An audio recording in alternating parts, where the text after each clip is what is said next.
Welcome back, everybody. It's another episode of Touched by a Horse. I'm your co-host, Chris Angel, and I'm here with your host today, Lorrin Maughan. Lorrin, how are you? I'm fantastic, Chris. Thank you. How are you? I'm good. We were just on the middle of a soapbox before I hit record, and I want to revisit that because it's so powerful. We're talking about how to transform conflict into conversation in the workplace. Yeah. But I kind of, which is great, but I want to get the soapbox that you were just on. Like, what is it that you see as a breakdown in the workplace? You know, huge breakdown in the workplace for me. I mean, I have a background in human resources, employee development, employee learning, and then also in marketing. So I see, I've kind of seen it from the perspective of an HR business partner and the perspective of somebody out in the workplace, is just the fact that so many people don't feel safe at work. That people don't feel safe to be themselves.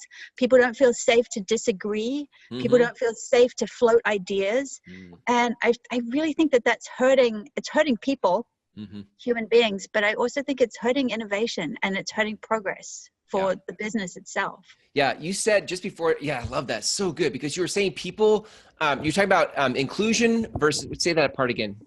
Oh, inclusion versus diversity. Yeah. Yes, well, I mean, yes. we've been a little too focused on diversity for too long. And really diversity is an outcome of an inclusive workplace. If we start to look at the value that different work styles, different people, different everything that somebody brings to the workforce, from how they think and their brain operates to what gender they are, what their background is, what race they are, all of that, right? If we can start to incorporate that holistic just value that people bring, then you're going to start to see, if it becomes safe for people to be who they are in the workforce, then you'll start to see a greater diversity naturally happen. Yeah. Yes. And I bet this is where you go when you're giving speeches, right? Which is when a workplace is more inclusive and people are feeling safe to show up, what happens to productivity? What happens to the, performance? Yeah. What happens to team cohesion, team effectiveness? Google did some phenomenal research a couple of years ago where they looked at, the 5 attributes of an effective team. They were trying to engineer a typical way of engineering. Right. Engineer a perfect team. Yeah. And so they researched, I think it was something like 180 teams over a couple hundred projects. It was a pretty study. And they found that the number one element of an effective team is this thing called psychological safety, which is not a new concept. Wow. But it really kind of came to light with this research, is that, if people feel, it's great to have competent teammates. It's great to know that everyone in the team's going to do their job. But to know in your heart that you're not going to get thrown under the bus, right? Yeah. That you can disagree and you can say that an idea doesn't make sense or that you think it's silly, and then have a conversation and a debate and a discussion around it. That what that does is it increases cohesion, it increases just overall effectiveness, productivity, but innovation as well, right? Because innovation doesn't happen without friction. You cannot spark a fire, right? Yeah, that's good. If it's not okay to have a spark. So it's really good. And to a lot of people, it doesn't feel safe to be able to say that. I mean, I've been in teams myself where it was absolutely not okay to have an opinion other than what the higher ups had, or, that the most influential person on the team kind of dictated everything. And you find people shut down, their creativity wanes, their will and their engagement wanes. Yeah. And it's just, that breaks my heart, because I see the personal cost that people are paying for that, as well as the bottom line impact to the business. And then people are going home with essentially wounded, right? And then bleeding all over their family and their community. And so it kind of has this flow-on effect. And absolutely. So I feel that if I can help, if I can help leaders build teams that are more psychologically safe and know how to handle conflict and really reframe it, right? Conflict isn't a bad thing inherently, but we've been taught to think it is. Right. So we can take that, and then, if I can help people, individuals, to develop the skills and to reframe the conflict themselves, because quite often that when you start with that reframe, right, and you think of something, well, okay, this isn't a bad situation, this isn't combat, right? This is a conversation. then it goes somewhere completely different, just organically. Yeah, right? totally. But then on top of that, if you can add some skills that you've practiced with and that you can apply to really lean into that conversation, that connection, yeah, all sorts of amazing things happen. I love it. Well, that's a perfect transition into the kind of work you do, right? Because you've set the problem up beautifully. And I think that the implication of once you get past the problem, the results, the rewards are amazing. But the question becomes the bridge. How do we get from the conflict to the reward? And that's sort of the work that you do is with corporations and individuals. So walk me through some of the work that you do. So I work with my horses as an equine Gestalt coach. And, you know, a lot of what we do, the horses are amazing at working with team dynamics. They're amazing at working with people's internal conflict, right? Because they're very attracted to somebody in a state of congruence or alignment, right? And so when we're dealing with conflict internal to ourselves or, you know, conflict with other people in our world, oftentimes energetically we're not in that congruent state, right? And that impacts our ability to show personal leadership. It impacts our ability to lead others and influence others. And also in a group situation, what tends to happen is, you know, we don't know. Why do we think it's like creepy when we listen to ourselves on a recording, right? We're not aware of how we're showing up in the world most of the time. And the horses are saying, hey, look at that. That's really interesting. You're not very attractive to me right now. I don't feel safe with you. Right. So a horse's number one value is safety, right? That's their whole point in life. They're a prey animal. They want to feel safe. And they engineer their herd dynamics to feel safe and to be safe. And so when they're around a group of people, they are a phenomenal barometer to say, this is not a safe environment. Right. Or even, you're not feeling safe. Let me help you. Right. I had somebody at a team workshop just last month who said to me, I'm a little afraid. I'm afraid to go in with the horse. Right. I've not been around horses and I'm afraid to go in with them. So I put them in with my mare, Gift, who's the sweetest paint, but she's been through a lot. Right. So she knows what it feels like to be afraid. And the first thing the whole team said, almost in unison, when I stood him in the middle of the round pen was, oh, she's protecting you. Because she immediately came over to him, checked in with him, and then stood between him and the rest of the team. Wow. And so, you know, we could have a conversation then about how does it feel to be protected? How does it feel to be safe? How does it feel to have taken the risk to move into that situation that you were afraid of? And then to be reassured that actually this is fine. Yeah. You know, so we can have conversations. The horses set us up beautifully for conversations like that. But they also do a great job. I'm just going to keep going because there's a couple of things here that are really important. As far as safety goes, how we engage with other people's boundaries and how they engage with ours is really important. And I've got two horses that couldn't be more different. I've got my introverted, sweet little mare, Gift, and I've got my big, dramatic, extroverted gelding fella. And they are amazing boundary teachers because fella will teach you to set a boundary in a way that is authoritative and grounded and real. And he will teach you to say, back up. And it's a really powerful thing for somebody when they can tell a 1,200-pound enormous big quarter horse to back up with a single finger, right? And they just put it on him and say, back up. And when you feel it, when you have that authority, when you feel safe enough to say that, when you feel clear enough about your boundary that I don't want you in this space, he goes, okay. And he backs right up. On the other hand, Gift is beautiful about saying to people, please don't come into my space without an invitation. Right. So a lot of people, when they first meet a horse, the first thing they want to do is touch their face.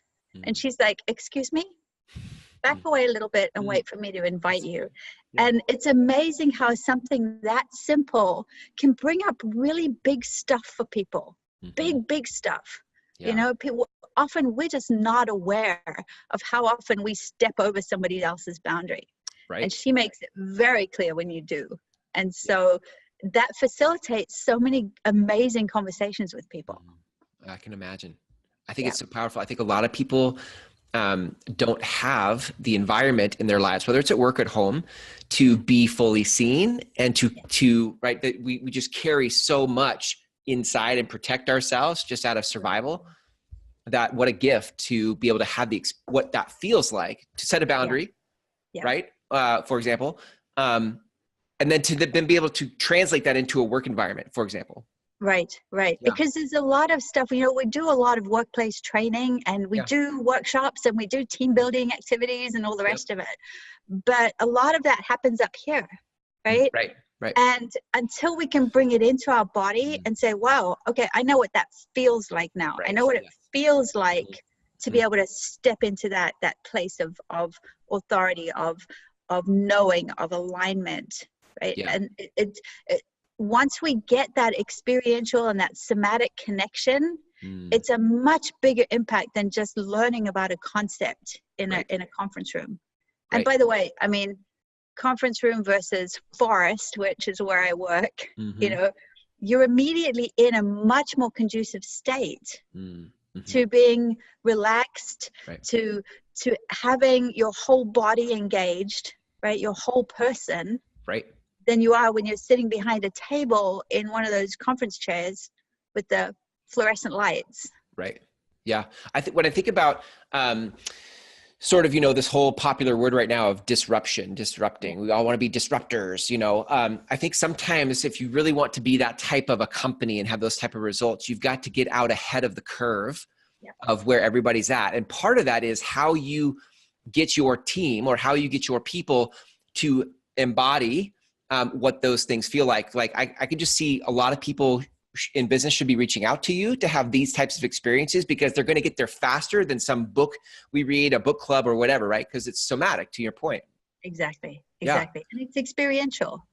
When I have a team out doing a conflict workshop and I say to them, okay, you're working with an animal who doesn't speak English. So I'm going to ask you to work with this animal without any coercion, without any bribery, to come into, let's say, for example, let's all join together on a particular point in the ground, right? So I want you all to join together there with the horse, but you're not allowed to bribe or coerce or even speak to the horse because they don't speak English, right? Right. So do that. And it's invariably the first time they do it, the horse is like, what? It's great. People are getting frustrated and somebody wants to tell somebody how to do it, and somebody gets annoyed because they're being told how to do it, or somebody goes off on their own because they've got a better idea. And it's such a beautiful example, right? Because then I say to them, how often, like, how does this feel? Is this familiar? And they go, this is how we work. This is a reenactment of our working day, right? Yep. So then we can have that conversation. We can talk about it, and then we can put it into practice and say, okay, let's all get on the same page. Let's all define our vision. Let's make sure that we have agreements around who's doing what and where and how, Wow. And then let's include this other being, and let's be synergistic. And bam, it's incredible. The horse is like, trot, trot, trot, here I am. Let's get on the top in this instance, right? Wow. And people go, what? How did that happen? It's like, because you all talked first, you listened, you drop these drama roles that you get into, right? Because that's one of the big things that we do is we, hey, somebody's going to play the victim, somebody's going to persecute, and somebody's going to try and rescue, invariably. So when we raise the awareness of that, then people can make different choices. And the horse goes, this is true. This is so much truer and so much more real and safe. So I'm going to come along with you. I love that. Bam. It's not even a metaphor. It just is how it is. But I love the transference from like what happens with the horses to like how it is in the workplace, and how it is in our relationships. I mean, that's the beauty of this is you get to see in a moment what your life, like how it is. Exactly. Yeah. Exactly. I co-facilitated a workshop with one of my other colleagues, Bethany Pizik. She serves dentists, right? And so we were working with a team of dentists, or a dental practice, a dentist and her practice. And it was, at first the dentist was saying how heavy it is. Leadership is lonely a lot of the time, especially in a corporation where you're not the exec and you're not the not the individual contributor. You're in that gray space. So you're getting it from below and you're getting it from above, right? And it can be lonely. And in this case, this dentist, she owned her practice, but she was saying, I feel like I have the weight of everybody's well-being and everybody's livelihood on my shoulders. And when we put her through a couple of exercises, it was so beautifully apparent that she couldn't see it because she lives it. But we said to her, here, let's play with the horse. Let's ask the horse to be a metaphor for your business, right? And here it is, wandering around the arena, completely free, completely at liberty.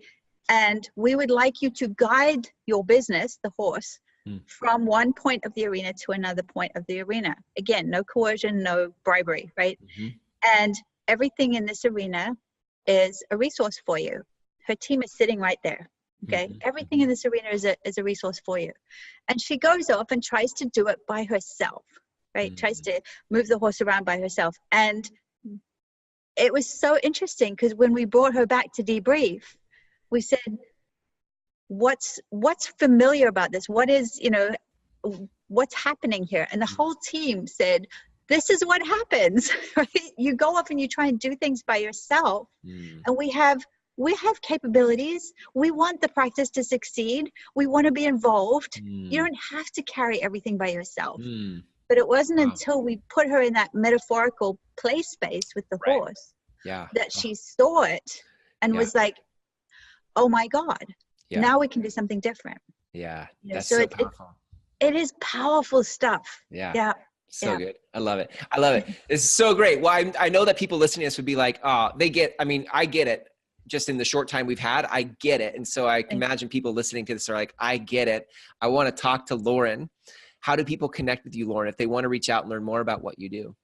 I think right now the easiest thing to do is go to my Facebook page, which is facebook.com/Shamwari Coach, and message me or post on the page. Messaging is probably easier. And I'll get back to you. I'd love to have a conversation with you and see how we can support you and your team. That's so good. Shamwari is SHAMWARI.